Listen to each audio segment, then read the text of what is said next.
네, 안녕하세요. 닥터 피경입니다. 네, 오늘 이 시간에는 이제 골절 파트에 대해서 강의하도록 하겠습니다. 골절에 대해서는 처음이고요. 그리고 오늘 처음으로 다루게 될 주제가 발목 골절에 대해서 다뤄보도록 하겠습니다. 네, 발목 골절은 꼭 수술을 해야 되나요? 이거에 대해서 제가 얘기를 하고 싶은데요. 발목은 몸에서 이제 체중을 견디는 관절 중에 하나인데요. 척추, 고관절, 무릎, 그리고 발목, 이 순으로 밑으로 쭉 내려오잖아요. 발목이 우리 몸의 10배까지도 견디는 관절입니다. 이 부분에서 이제 골절이 발생했을 때 꼭 수술을 해야 되냐, 이거에 대해서 오늘 알아보려고 하는데요.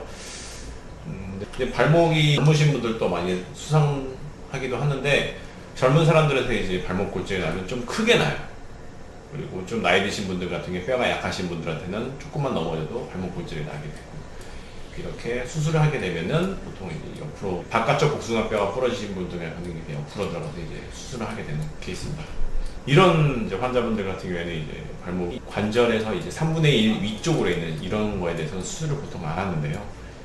또 이제 내측 복숭아뼈에 대해서는 이런 부분에서는 수술을 하게 됩니다. 그 이유가 왜 그러냐면, 뭐 다른 데는 뭐 조금만 부러져도 뭐 수술 안 한다 이러는데, 여기는 왜 그러냐면, 일단 첫 번째로 관절면입니다.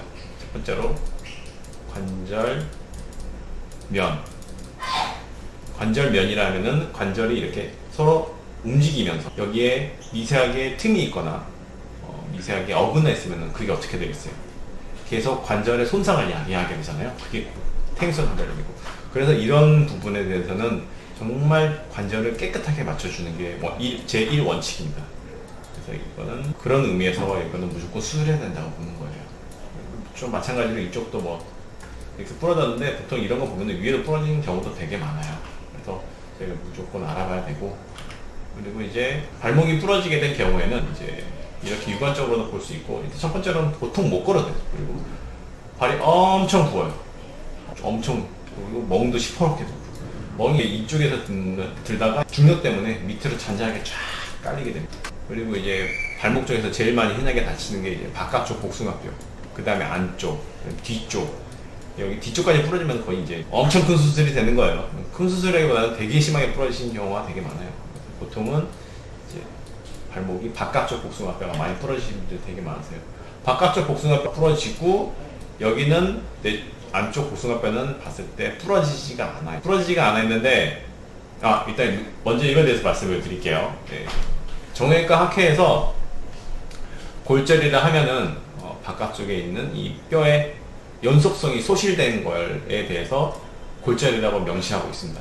그래서 이런 이 바깥쪽 이 라인이 연속성이 소실되지 않았으면 골절이라고 보지 않아요. 위에 사진 같은 경우 봤을 때 연속성이 소실돼 있죠. 바깥쪽 복숭아뼈가 부러진 상황인데 안쪽 복숭아뼈는 괜찮죠. 이런 걸 넘어가면 안 돼요. 왜 그러냐면, 여기가 정상 사진과 비교했을 때 이 안쪽 간격이 너무 넓어요. 그렇다는 얘기는 여기를 잡고 있는 인대, 이런 인대가 그냥 물고 뜯어졌다는 거예요. 뼈를 잡고 물고 뜯어진 게 아니라 인대 자체가 이미 끊어졌다는 얘기예요. 그래서 이런 거는 무조건 보조적으로 치료를 해야 됩니다. 안 그러면 나중에 발목이 덜렁덜렁거려요. 이게 안쪽 바깥쪽 복숭아뼈가 부러지면서 발이 획각 돌면서 이게 다 뜯어지고 뒤에도 나가 있는 경우가 많아요. 그래서 엑스레이 사진으로 꼭 찍어서 확인해 봐야 돼요. 이제 이런 거 같은 경우에는 이제 아까 같은 말씀하신 경우에는 다 수술한 케이스인데요. 영어로는 저희 관할적 전복술 및 내고정술이라고 부릅니다. 영어로는 ORIF, Open Reduction and Internal Fixation이라고 합니다. 말 그대로 이쪽에 있는 피부를 째서 들어가서 직접 저희가 눈으로 보면서 뼈를 맞추고, 여기다가 판을 이렇게 집어넣어요. 쇠판을 집어넣어서 다 고정을 하게 됩니다. 그리고 여기도 직접 열고 들어가서 직접 그냥 리덕션, 그러니까 직접 전복술을 시행을 하고 거기다 핀을 받고 고정하고 나오는 수술입니다. 이런 건 나중에 빼야 돼요. 나중에 빼야 되는데, 이런 부분에 대해서 너무 심각하게 생각하지 마시고. 그리고 근데 이제 발목 골절 중에서 제일 위험한 게 있어요. 뭐라 그러냐면 이제 필럼 프랙처라 그래가지고, 딱 보면은 그냥 아작이 난 거예요. 발목이 딱 아작이 났고, 그리고 발목이 엄청난 에너지로 인해서 보통 이제 사다리에서 추락하시는 분들, 몇 미터 높이에서 발을 디뎠는데 발 디자마자 아그작 난 거예요. 그럼 이제 CT를 찍어서 이제 정확하게 파악을 해도 그냥 아작이 났어요. 아작이 났고, 이런 분들은 예후가 정말 안 좋아요. 왜 예후가 안 좋냐? 이런 관절면들이죠. 관절면 맞추기가 정말 힘들어요. 이게 조각이 난 상태라서 관절을 맞춘다는 게, 그러니까 도자기를 그냥 깬 거예요. 도자기를 깼는데 그걸 다시 맞춰야 되는 거예요. 그냥 그런 상황이었어요.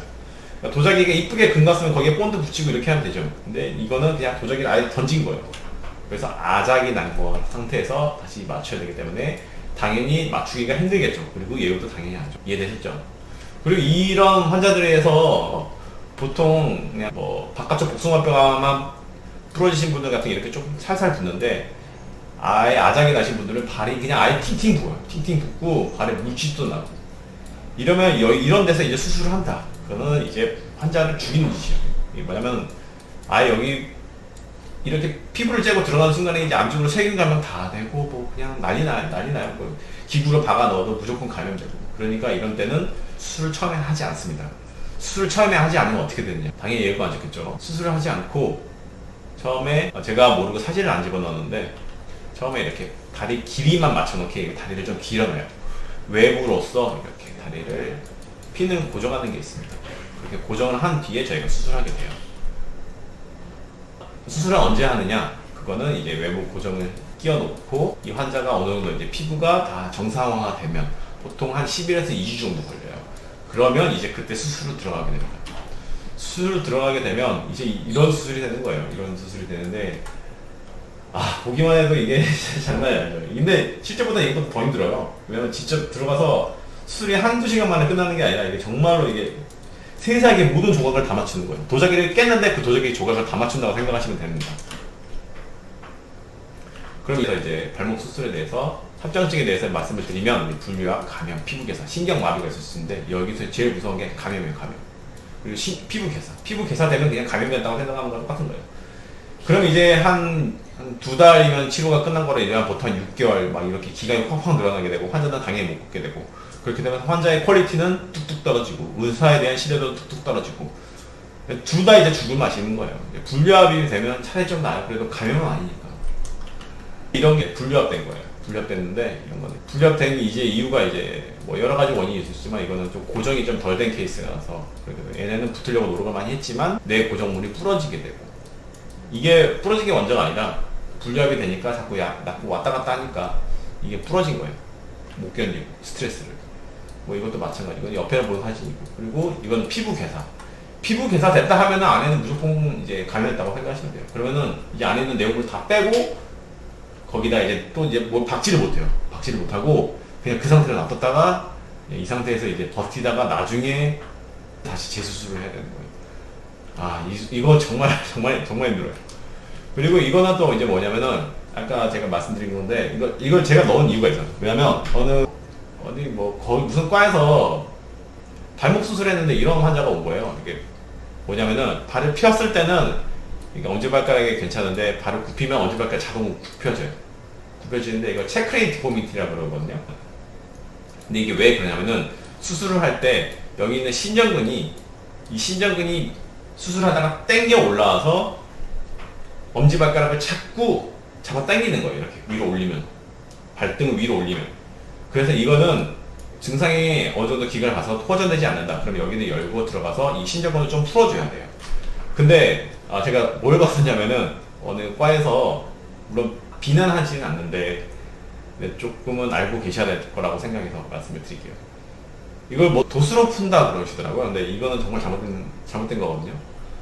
그래서 어찌됐든 이거를 해서 안 들어온다 그러면은 바로 이거 풀어주는 게 환자도 고생 안 하고 의사도 신뢰를 잃지 않는다고 생각을 해요.